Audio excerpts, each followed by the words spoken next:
Hello, and welcome to the Lee&LowBooks Spring Summer 2023 Showcase. I'm Sarah Hunter, Books for Youth and Graphic Novels Editor at Booklist. Before we begin, I'd like to go over some technical details. Links to today's slide presentation and title list were included in the reminder email you received from Zoom 1 hour ago. To download them, please open that email, scroll to the bottom, and click on the links located there. You can also download the slides and title list by copying the URLs on this screen into your web browser. If you have any trouble, please contact us at webinars@booklistonline.com. The audience is in listen-only mode, but we welcome any questions you may have. On the bottom of your screen is a toolbar with a section for Q&A. If you have a question or need technical assistance, simply click Q&A and type your message into the box that appears. We will do our best to respond to all tech-related questions, and we'll pass along all other questions to today's panelists so they can follow up with you after the webinar. Booklist offers closed captioning on all webinars. To enable or disable captions on your screen, please look for and click the live transcript icon on the toolbar mentioned earlier. From there, you can select Show or Hide Subtitles from the menu that appears. If you choose to enable subtitles, you can adjust the size of the captions at any time by selecting Subtitle Settings. And finally, Booklist expects all participants to maintain an atmosphere of respect and fairness. Anyone who violates this standard of behavior, including engaging in any form of harassment, may, at the discretion of the organizers, be immediately removed. We have a wonderful event planned for you today, so without further ado, I'll pass things off to the Lee&Low team. Welcome. Thanks for kicking us off, Sarah. Welcome, everyone, to Lee&Low Spring Summer 2023 Seasonal Showcase. We appreciate y'all taking time from your busy schedules to hear what's new from this independent and minority-owned publisher that is committed to making sure everyone can see themselves reflected in books. My name is Jenny Choi. My pronouns are she, her. I'm the Director of Marketing at Lee&Low. Presenting alongside me are my excellent colleagues, Shaughnessy Miller and Jen Kawam, who you'll hear from later. We are also honored to have two beloved children's books creators with us today. Lesléa Newman is the author of 80 books for readers of all ages. She has received numerous awards for her work, including 2 Stonewall Book Award honors, and 2 National Jewish Book Awards. Maya Gonzalez is an award-winning children's book artist, author, activist, and educator. They co-founded Reflection Press, a BIPOC, queer and trans-owned independent publishing house that uses holistic, nature-based, and anti-oppression frameworks in their books and resources. Lesléa and Maya will be in conversation with Booklist Sarah Hunter, who you just heard from. Following our title presentation, they'll give us the scoop on their latest picture book, I Can Be Me. Before we dive into our book buzz, know that you can browse digital review copies of all the titles we'll be discussing today on Edelweiss. Our website, Lee&Low.com, is chock full of incredible resources, including catalogs and teachings guides. Our open book blog regularly features wonderful guest posts from our creators, as well as themed reading lists. Make sure to follow Lee&Low on Facebook, Instagram, TikTok, and Twitter to keep up on all the latest bookish news. And now I'll turn it over to my colleague, Jen.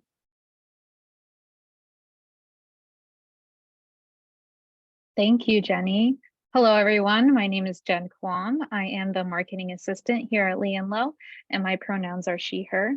First, we want to take a moment to recognize our outstanding American Library Association award winners. So first up, we have Still Dreaming, Seguimos Soñando, written by Claudia Guadalupe Martinez and illustrated by Magdalena Mora. And it is a 2023 Pura Belpré Award honor for illustration. This book is a historical story with contemporary timeliness. It follows a young boy and his family as they leave their beloved home to avoid being separated by the government during an often forgotten period in U.S. history known as Mexican repatriation. Kirkus reviews noted of the book. Martinez's straightforward text and Mora's signature smudgy yet vibrant illustrations bring to life a story that reminds us that little has changed in U.S. history, as immigrant families still face deportation and the fear of separation. A tale about a specific moment in history that is nevertheless universal. We could not agree more and are incredibly proud for this important picture book to have received a Pura Belpré honor. Next, we have Where Wonder Grows, and in Spanish, Donde las Maravillas Crecen, written by Lesléa Gonzalez and illustrated by Adriana Garcia, the team behind the Pura Belpré illustration honor book, All Around Us. And it is the winner of the 2023 Pura Belpré Award for Illustration. When Grandma walks to her special garden, her granddaughters know to follow her there. They find stories in the strength of rocks and the various shapes scattered throughout their environment. This is the power of Grandma's special garden, where wonder grows and stories blossom. Gonzalez's lyrical prose and Garcia's bright, colorful, and flowing illustrations bring this ethereal picture book to life, and we couldn't be more thrilled by its recognition by the Pura Belpré Committee. Now let's go ahead and move on to our picture books for spring/summer 2023. Starting with the Spanish release of one of our most timeless picture books, Mama Elizabeth, by award-winning duo Stephanie Stuvie Bodine and Christy Hale. This Spanish translation brings the lovable character of Elizabeth to more audiences. It is a loving and tender story that all children and parents can relate to, as Elizabeth discovers the true bond she has with her little brother. In a starred review, School Library Journal said it perfectly captures the spontaneity and totality of a toddler's love, and the intimacy among family members is heartwarming and palpable. This is a loving, sensitive book to be shared and cherished. Other books featuring this beloved character include Elizabeth's School and Elizabeth's Doll, which also have Spanish editions. And this Spanish edition of Mama Elizabeth is available now. Now let's go into our new books. Let's discuss the first title, that is Breaking to the Beat from Linda J. Acevedo and Frank Morrison. In the 1970s, many said the Bronx was just a pile of rubble, but for a shy kid like Manolo, it was alive with rhythm and music. He grew up with salsa dance parties at home and DJs battling on turntables on the street. Inspired by these new beats and the moves of James Brown, neighborhood boys and girls started dancing with a mix of twists, slides, and shuffles. The rhythm of the top rock, drop of the six-step, wiggle of the worm, a new dance style called breaking was on the rise, and Manolo wanted to be a part of it. Debut author Linda J. Acevedo was inspired to write this story from the many B-boys and B-girls whose love of dancing propelled them to create an innovative and groundbreaking new form of dance. Award-winning illustrator Frank Morrison brings his background in dance and as a graffiti artist to create an eye-catching and exuberant tribute to this era and the Bronx. The book also includes an afterword and introduction to a number of key breaking moves. Breaking to the Beat will release on May 30th, 2023. Back to you, Jenny. Tenacious 15 Adventures Alongside Disabled Athletes is a fun and informative introduction to adaptive sports and the rich experiences within the disabled community. In this nonfiction picture book, readers meet a downhill skier whose blindness sharpened her communication skills, an adaptive surfer who shreds waves while sitting down, a young man who excels at wheelchair motocross but struggles with math. Tenacious tells their stories and more, revealing the daily joys and challenges of life as a disabled athlete. The book features full-page spreads dedicated to each athlete with vibrant illustrations of them in action from the talented Dion MBD, as well as comprehensive fact matter, including an author's note, glossary, timeline about the Paralympics, and bibliography. Debut author Patty Cisneros-Prevo is someone to keep an eye on. In addition to being a writer, Patty is also a two-time Paralympic gold medalist, a first-generation Mexican-American, and a passionate disability advocate. She comes to us via our New Voices Award, a writing contest for picture books from unpublished BIPOC storytellers. Her tenacious manuscript earned her our 2018 New Voices honor. She wanted to write about the community that changed her life, adaptive sports, shining a light on disabled athletes who deserve to be recognized. Because words like inspiration and superhero are often used to patronize and objectify disabled folks, Patty was really intentional in her language throughout the book. She made sure to emphasize words like empowerment, strength, resiliency, and of course, tenacity. She says, these are definitely extraordinary individuals who have overcome some of the obstacles created by an ableist society. But at the end of the day, they are ordinary individuals, and their social identities as disabled individuals should be valued, recognized, and celebrated. Fresh Juice and Jugo Fresco from author-illustrator Robert Leo Trujillo is a warm, lively celebration of blended families and the many individuals who help make a neighborhood feel like a community. When Art's father can't get over a cold, Art knows exactly what his dad needs, some delicious cold clobbering juice. After looking through the fridge and cupboards, they discover they are missing a key ingredient, ginger. Finding some ginger takes Art and his dad to the farmer's market, to the food co-op, and the West African grocery store, but they get more than just goods. They get advice, they get directions, and help from their community, leading to an unexpected encounter that brings everyone together and results in a tasty celebration. Fresh Juice and Jugo Fresco offer an authentic portrait of a happy Black family, including a step-parent and a healthy father-son relationship. Rob was inspired to write this story over a decade ago while making juice with his own son as a single dad in Brooklyn. He wanted to create an homage to fathers of color who are present in their children's lives. In a review that's hot off the press from Booklist, it says, Leo Trujillo illustrates this fun, fast-moving story with likable characters depicted in a bright, sun-washed palette with plenty of movement throughout the city scenes.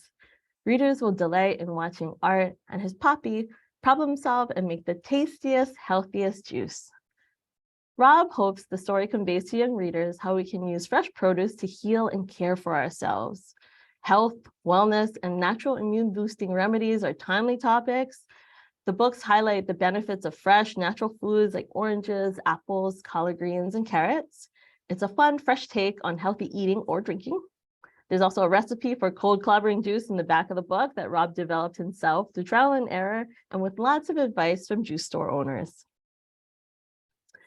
Moving on to early readers, middle grade, and YA novels, let's dive into independent reading with Confetti Kids, our popular early chapter book series about 5 friends from diverse backgrounds, learning to navigate common childhood challenges, experiences, and the world around them.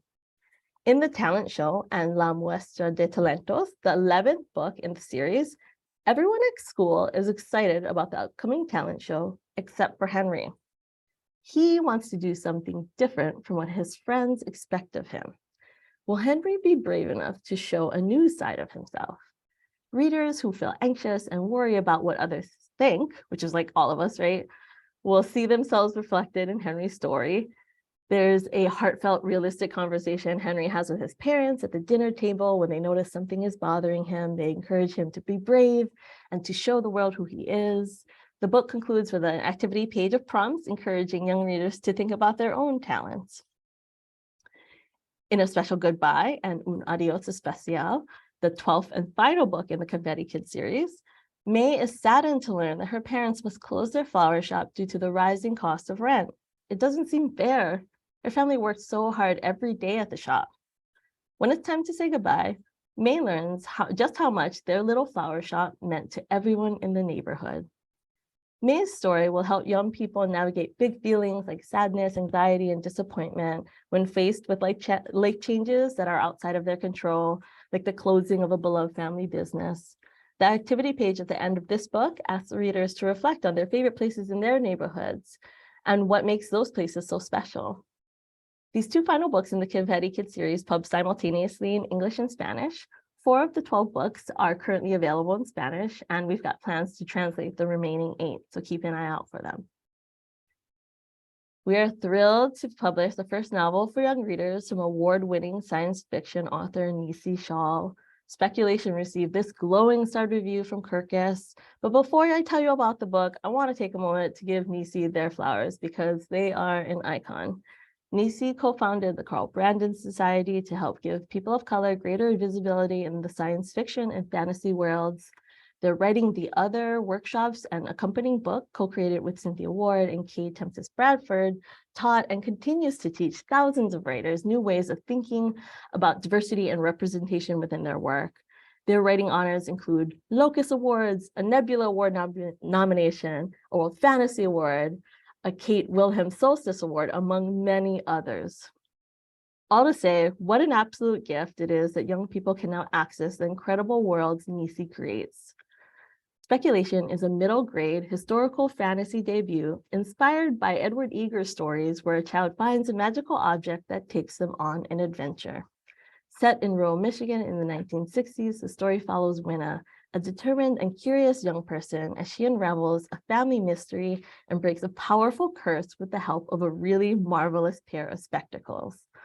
So much of what readers find in speculation is rooted in Nisi's own experiences growing up and the mannerisms of their loved ones. My favorite is the way Grandpa Carl calls his grandchildren boot nose throughout the book. And the most important thing to know about speculation is that it's all about love. To quote Nisi, it's full to overflowing of love. Love for my characters, for the real family members and friends they're based on, for the stories that live on when the people they're about are long gone. Of course, I was also writing it to challenge certain things, like the stereotypes equating Black people with cities rather than with the countryside, or the dominant culture's preference for denying the presence of our ancestors. But the main thing about speculation for me is its deep, powerful connection to sweetness, joy, and love. Love, love, love. And with that, I'll pass it over to Shaughnessy for the rest of our middle grade and YA presentation. Thanks, Jenny. Hi, my name is Shaughnessy Miller. My pronouns are she, her, and I am the marketing associate here at Lee&Low. The next title I'm going to share is Meo and Bea, a beautiful literary debut by author Don Phuong Nguyen. In this book, set just before the US enters the Vietnam War, we meet Bea, an 11-year-old who goes through many injustices and hardships, but is brought comfort by her 3-footed kitten, Meo, and the found family she creates along the way. Once deeply loved by her parents, Bea hasn't spoken since her mother left 2 years ago. Her frail father, who just had a stroke, is helpless to protect her from her stepmother. Big Mother mistreats Bea and sells her to men who keep her captive in an underground bunker. She is too young to understand why they are prisoners, and the women become her protectors. Fortunately, Meo is still with her and helps bring them all solace. A violent uprising allows the women to escape, but the harsh realities of war and family rejection are very difficult things Bea continues to face. Though there are many books about the Vietnam War, not many share the perspective and daily struggles of Vietnamese people. Don Phuong was able to draw from the experiences of her own family to tell this story. She explains in the author's note that Bea is based off the life of her aunt, who was also abused by her stepmother and abandoned, but ultimately was taken in by a good family. Don Phuong's father also served as a soldier in the South Vietnamese army and was a prisoner of war for almost a decade in a re-education camp. Though this book discusses wartime struggles, it is also a book with a message of hope that explores how the people we love and who love us the most aren't always the family we come from. As she shares in her author's note, I didn't intend for Meo and Bea to be a book about the Vietnam War, but about a girl who lives during that time. This is a story about how you can find the light amid the dark. It's a story of courage and never losing hope, even when things seem hopeless. It's a story about finding your voice after you've lost everything. Meo and Bea will be available on May 23rd. The Moonlit Vine and Claro de Luna by debut author Elizabeth Santiago is the first contemporary young adult novel to explore Taino culture and identity. And we are excited to publish this story in both English and Spanish hardcover simultaneously. When 14-year-old Taina receives an ancient amulet from her dying grandmother, she learns she is a direct descendant of the fierce Taino warrior Anacaona, and that it is her destiny to pick up where she left off. This relatively unknown historical figure was a Caribbean chief and warrior who ruled in the late 1400s and in what is now known as Haiti. She was beloved by her people, but murdered by Christopher Columbus. Many people believe that Columbus systematically murdered the Taino people and none of them survived. Taina knows nothing of this history prior to receiving the amulet. Her family and community are facing many hardships. Her parents have split, her brother got into a fight and is living with her dad, and she is dealing with discrimination from a teacher at school. Gang violence has also recently claimed the life of a young person in the community and is causing rifts within her own family and friend groups. It's a lot for a 14-year-old to deal with, so why should she care about this amulet and these ancient people who feel so far removed from her? Things change for Taina as she learns more about her lineage and the true gift her grandmother has given her, the strength of all the women who came before her that empower her to bring her community together. Interstitial chapters introduce us to many of these women. Not only do we learn some of the history of the Taino people, but we come to understand that they are alive and well in Puerto Rican, Dominican, and Haitian people today. The narrative that they did not survive has been debunked by present-day DNA testing. Elizabeth Santiago grew up hearing that her grandmother was Taino. Though very little is known about the Taino people, Elizabeth has been able to confirm this identity through DNA and much research. Elizabeth says, "I wanted to write a story starting in 1492 that brings us to present day to show that we are still struggling because of colonialism and racism. I wanted to depict a young girl who breaks the cycle and brings power to her community." This special novel, told with a bold voice, is a page turner, and it will leave you wanting to learn more about the history of Indigenous people in the Caribbean and beyond. The Moonlit Vine and Claro de Luna will be available on May 30th. Lee&LowBooks is thrilled to be the home of Cinco Puntos Press.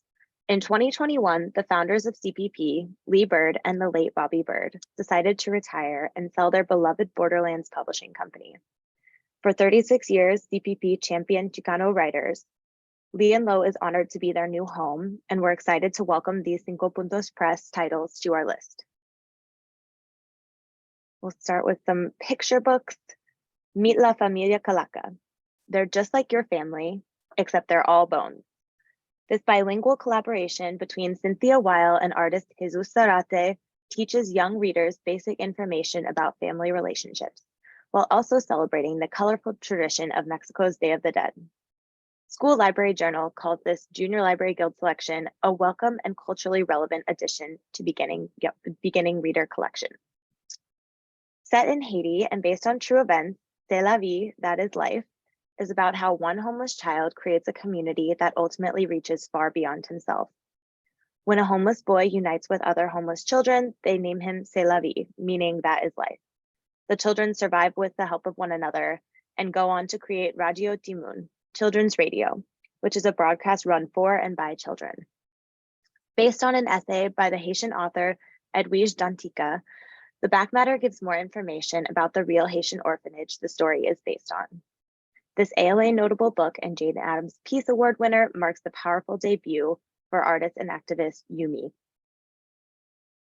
Mi Familia Calaca and C'est la vie will be available from Lee&Low on March 28th. Next is Don't Say a Word, Mama, No Digas Nada, Mama, which is an amusing tale from storyteller Joe Hayes. In this fun read-aloud, two sisters try to outdo each other with generous gifts from their gardens and ask their mother to keep it a secret. She listens to their request of No Digas Nada, Mama, until, of course, she does say something. Kirkus named it a best book of the year and said in a starred review, storyteller Hayes uses repetition, parallel structure, and short sentences masterfully, unspooling a sweet family tale that never turns saccharine. Rounding out CPP picture books, we have Walking Home to Rosie Lee. Gabe, a formerly enslaved child freed after the Civil War, sets off to find his mother, who was sold during the war. Named to several state award and reading lists, this book offers a unique perspective of the time from a young person's eyes. This emotional story portrays a tender mother-son relationship and shares a hopeful message about the power of love. Don't Say a Word, Mama and Walking Home to Rosie Lee will be available on June 6th from Lee&Low. Cinco Puntos Press is the home of beloved author Benjamin Alire Sainz, and we are excited to add his titles to our growing YA and adult catalog. In fall 2022, we released young adult novels, Last Night I Sang the Monster, and Sammy and Juliana in Hollywood.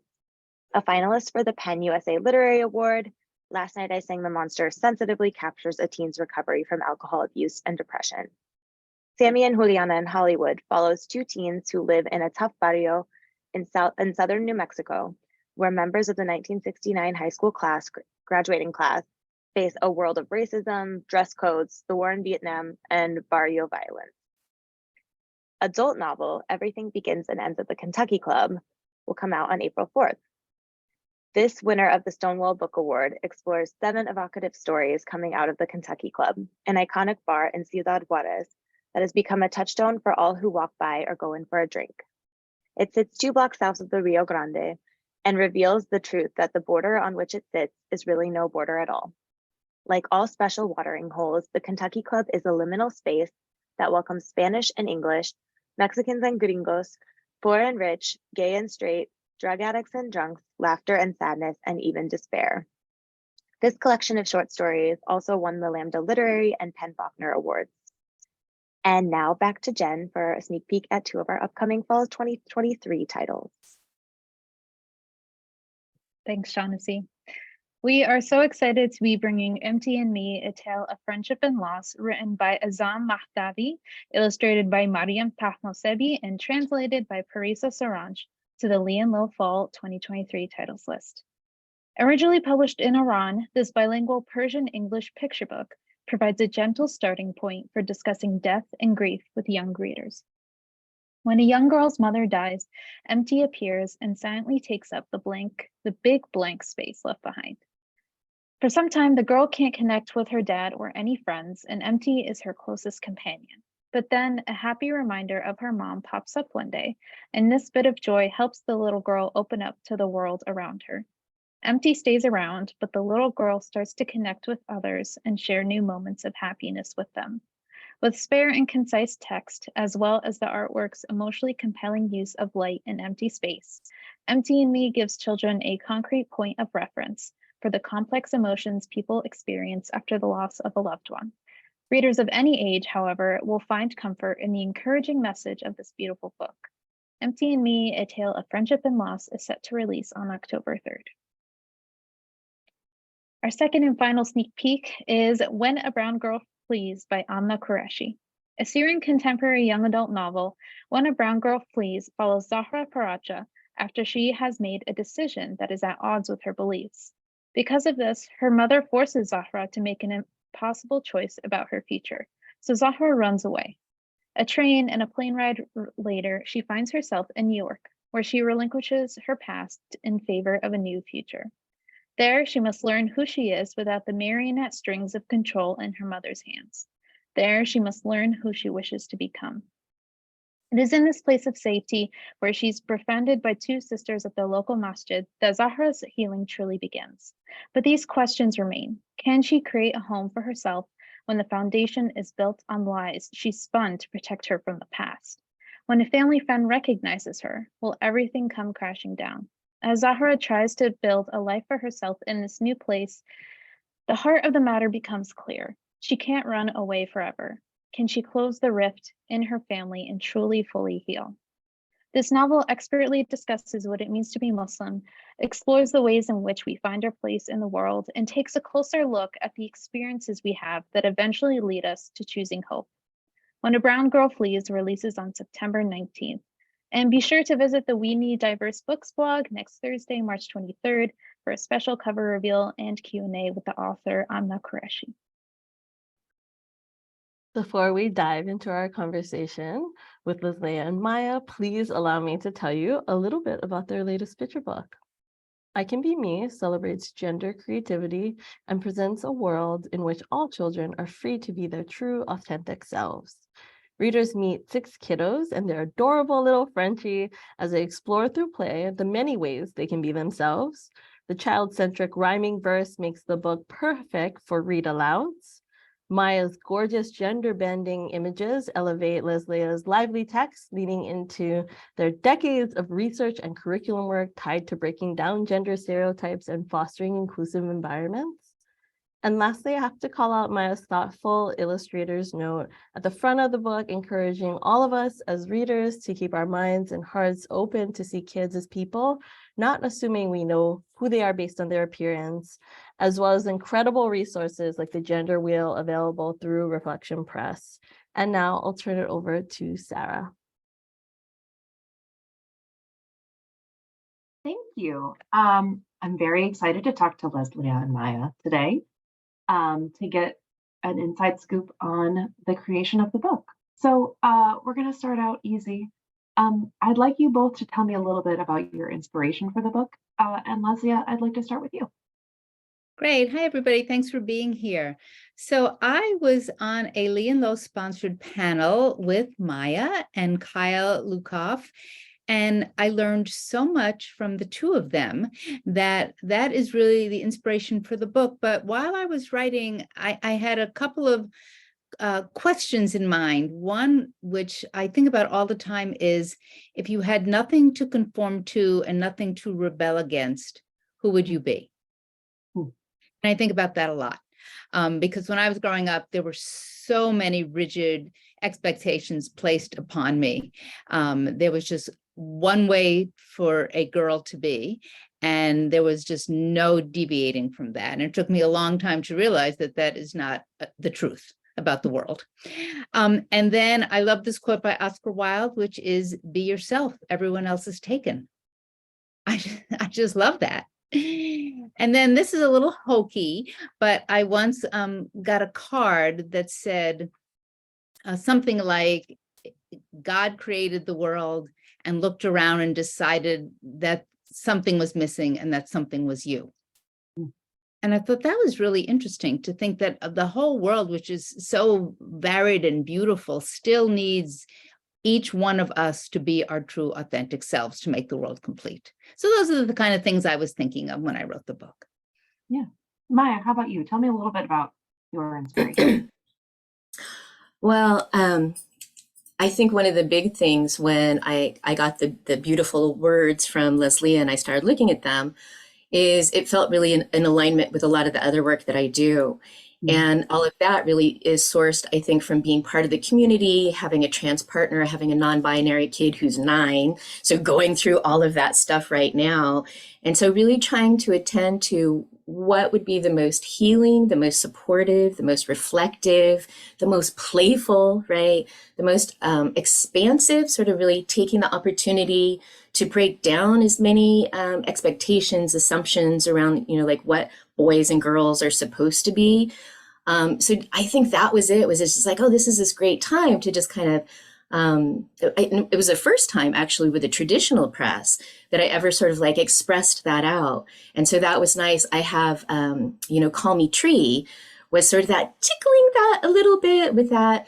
And so it was a way to kind of continue that conversation and to expand on it, I think. And I think one of the most important things, especially for littles, is to create a safe space that they could enter into. And so that's really what I thought. I was like, there's this golden gateway, this pink forest, and this play area where kids literally can explore anything and everything without a lot of pressure, without any pressure, actually full support. So That's great.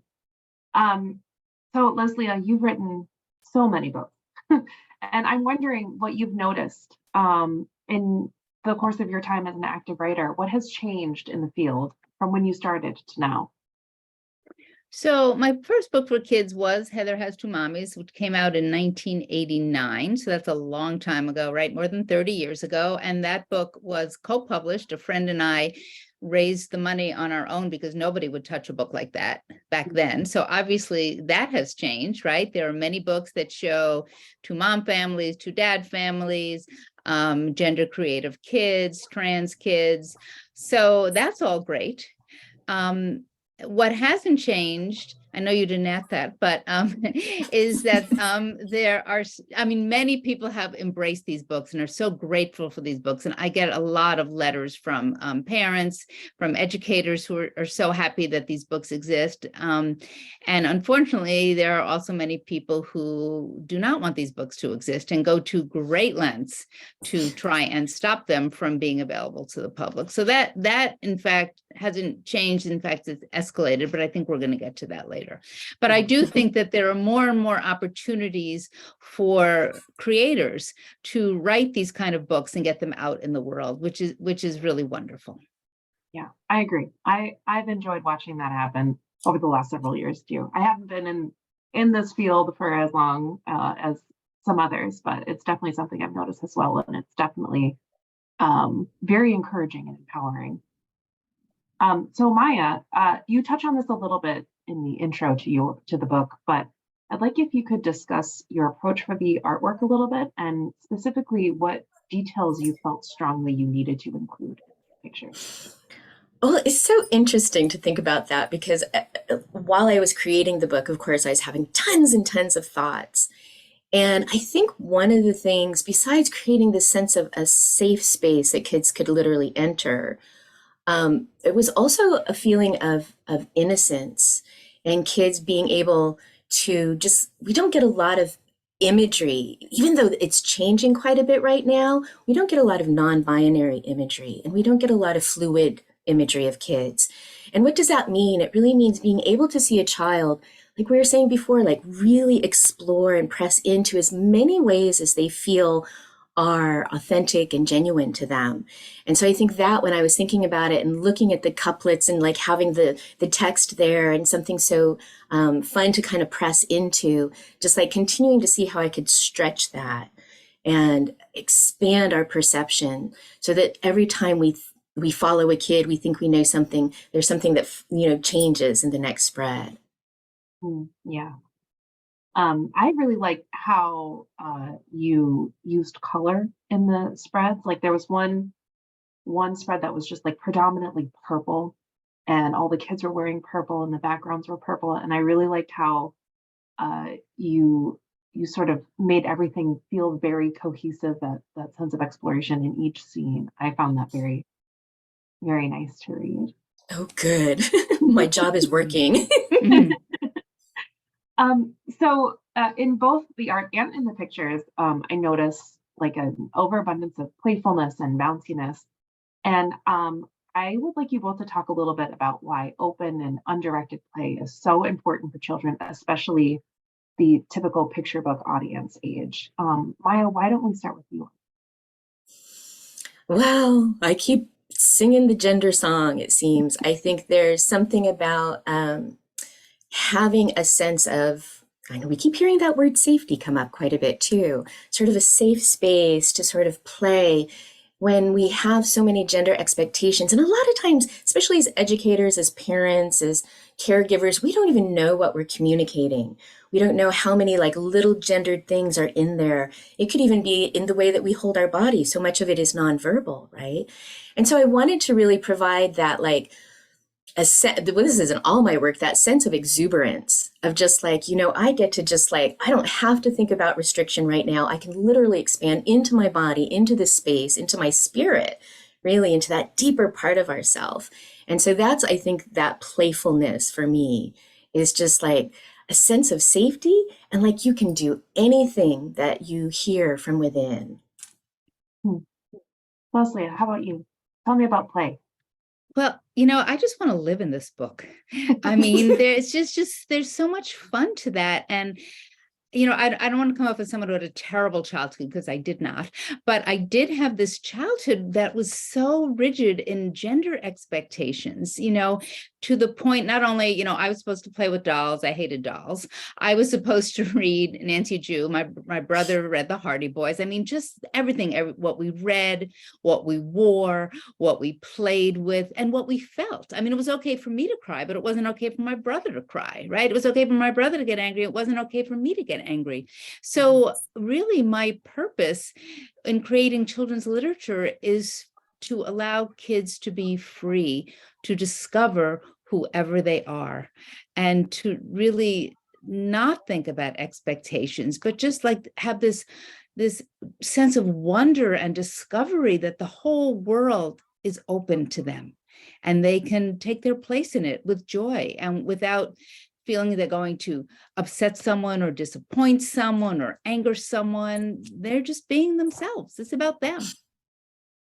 Yeah, I also think I have a 3-year-old, so I sort of watch this happen every day. But in playing, you're doing experiments and you're learning about yourself and you're learning about how you feel, and being able to do that in an unrestricted way feels very empowering to me. And in a lot of ways, I often feel like hands off as a parent, like letting her do what she needs to do and play how she wants to play. And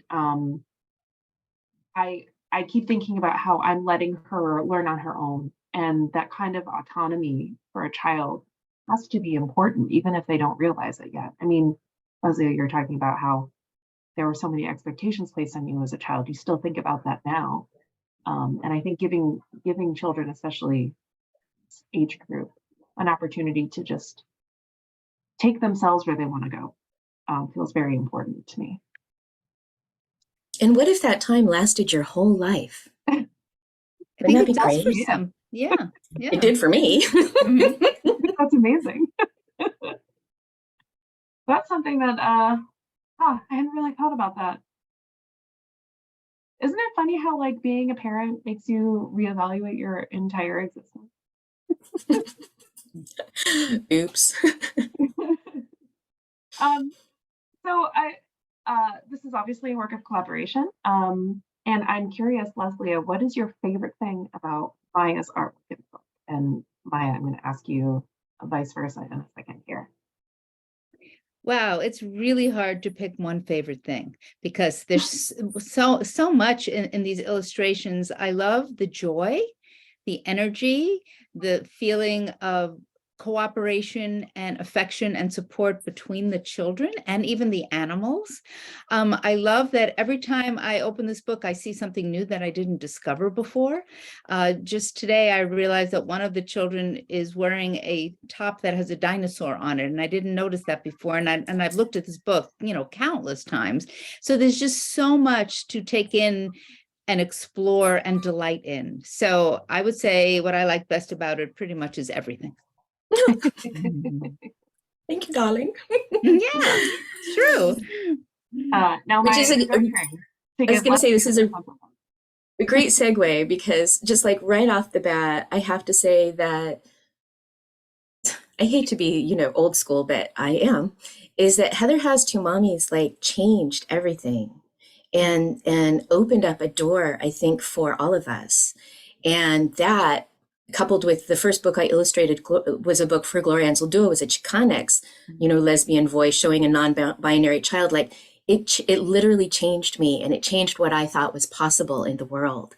And even who I thought I could be, and what we could do in the world. And as a queer, I think that that's really rare. I mean, it's starting to be like there's more support for that now, but to just pause for a moment and just be like, to say, like, we're standing on shoulders that are Lesléa's right now.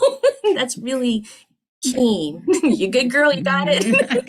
And then again, I just want to say, call out again, I mentioned it in the illustrator's note, is that Lesléa's text is so solid, so strong, and that's really tricky to do.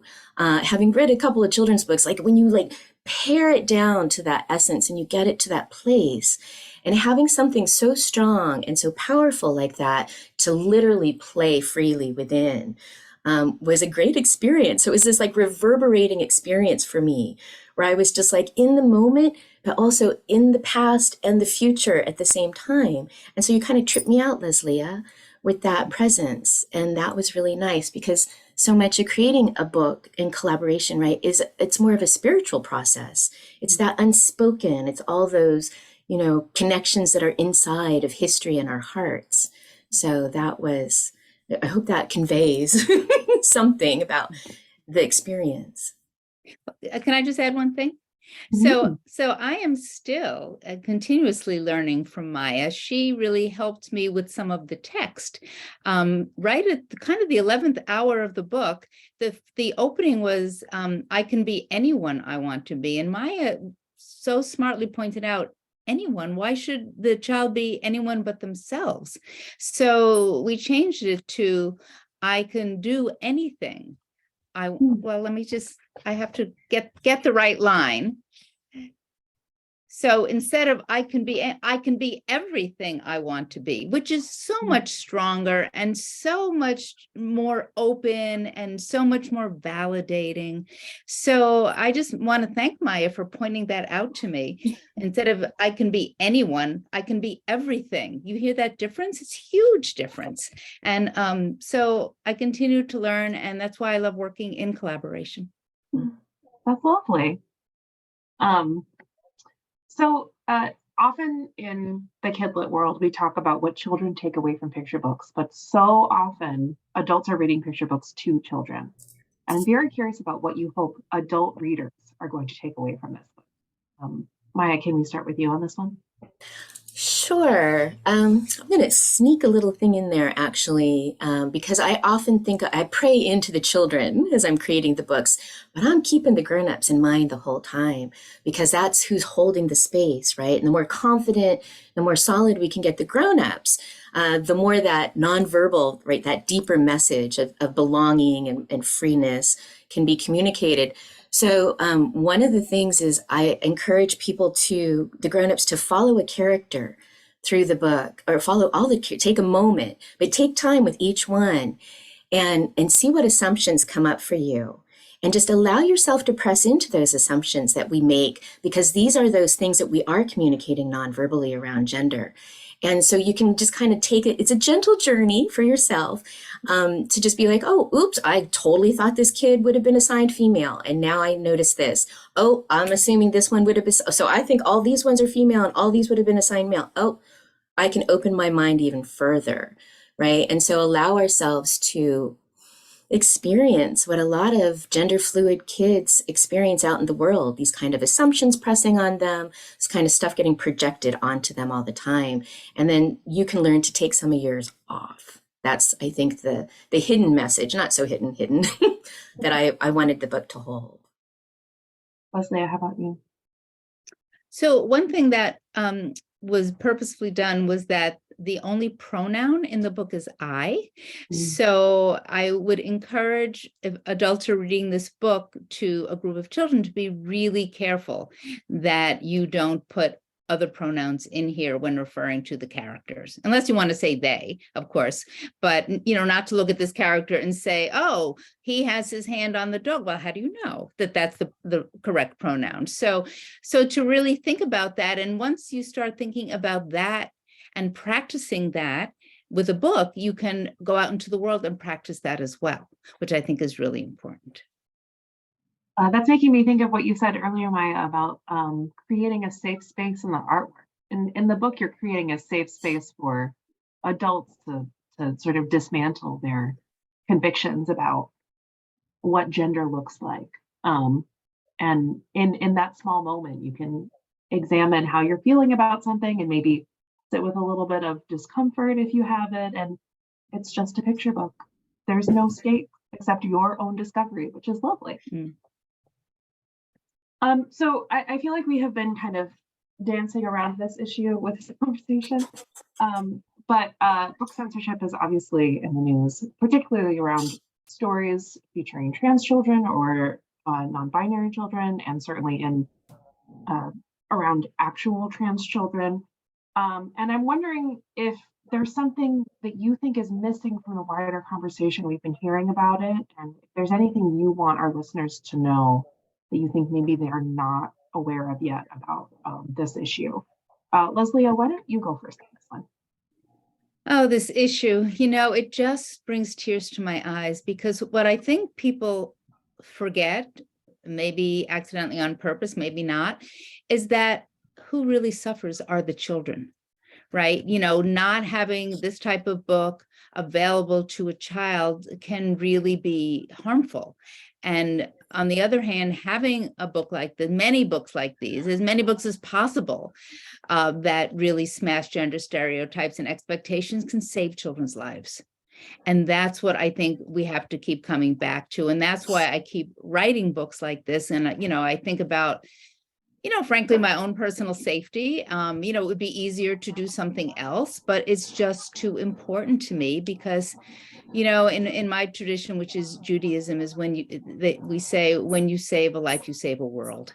And I really don't think I'm being overly dramatic when I say that a child who is exploring their identity and finds a book that really validates and supports them in doing that can really save their life. And so that is what I think is missing from the conversation and needs to be forefront in the conversation, because it's not about the adults. Ultimately, it's about the kids, Maya, how about you? Goodness, it's being such an intense time these days. I think when I paused for a moment to really take this apart, I think one of the first things that came up for me was around, definitely echoing what Leslie is saying, but is also around free speech, and how as a queer person with a trans partner and a non-binary child who's been an educator around gender for 12 years, being able to address my community, which includes queer, trans, intersex kids, right? And support them and provide them with comfort, as well as information that has been historically suppressed around science, around nature, around bodies, around history, around everything, including US history, Indigenous history, that this kind of censorship really continues that suppression and our inability to bring forward comforting and new ideas around gender that are not part of the dominant narratives, and how we can continue to heal gender, not just define and address gender, but really go into what's been happening here and begin to heal it. And so that's where I find we're not really addressing the larger context, the kind of suppression that has gone on. And I'm talking about like research and studies and science and medicine and psychology. And so that's where we're really, taking a hit. And I think that we're going to push through this time. But I think that remembering that larger context around free speech and what we're denying kids being able to access, I think is really important. Yeah. I think a lot about so much of what you were saying, Lesléa, that children are what's at stake, and children are what's being left out of the conversation, is that not just autonomy and choice and freedom of exploration for trans children, but for all children, being able to freely explore your library as a child was something that I had the privilege of enjoying. My parents let me run loose in the library and check out whatever I wanted to check out, and the librarians never stopped me, even when I found Switch Bitch as a third grader when I was going through my Roald Dahl phase and read it and didn't understand it at all. And that freedom is something that is being systematically taken away from a lot of children. And I find that to be such a deep tragedy, because that's how you learn, is by exploring. And they're squaring off the corners of where you're allowed to explore. And I also hope that we will power through this time. And I'm curious if you are holding on to anything in particular that's helping you feel involved or engaged or hopeful about how we move through this time and these conversations and the legislation that's happening. It seems like on a weekly basis. Well, I hold on to the children, because they're our hope. And they're, my experience with kids is that for the most part, they're so much more open-minded. And, I know a kid who, yelled at his parents, for using the incorrect pronouns about their teddy bear. I mean, how great is that, right? And just, it's not a big deal to kids, So I just like to remember that and go back to that basic connection with children, which is why I do what I do. And, the rest of it is just a comic opera. I mean, it's serious, it's harmful, but I really feel like if I can remember the reason that I am in this field doing the work that I do, that gives me the strength to keep speaking up. Maya, how about you? What do you hold on to? It's so funny. It's so challenging to even think of sometimes. I think I'm going to say, I'm just going to call in nature at the moment.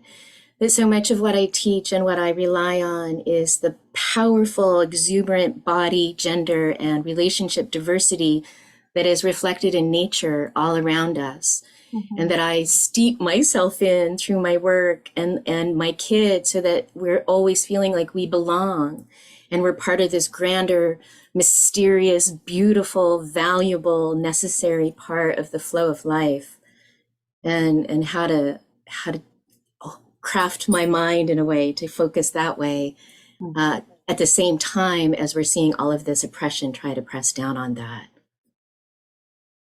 Balance, I guess. Yeah. And I guess the other thing would be the Kidlit community. You know, Yeah. there's so many wonderful creators of children's literature who I could call upon, who, you know, if I'm going through something, if another attack is happening on one of my books, or if I see that somebody else's books are being attacked, you know, I'll just send them a little email, hey, do you want to talk? Are you okay? So, you know, having such wonderful colleagues and friends is really important.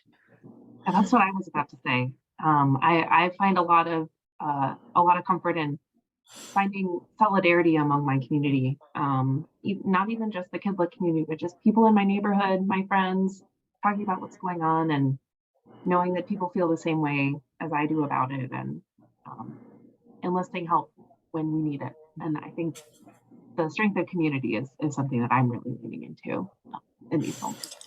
It's funny, Leslie, a lot of people I know are banned.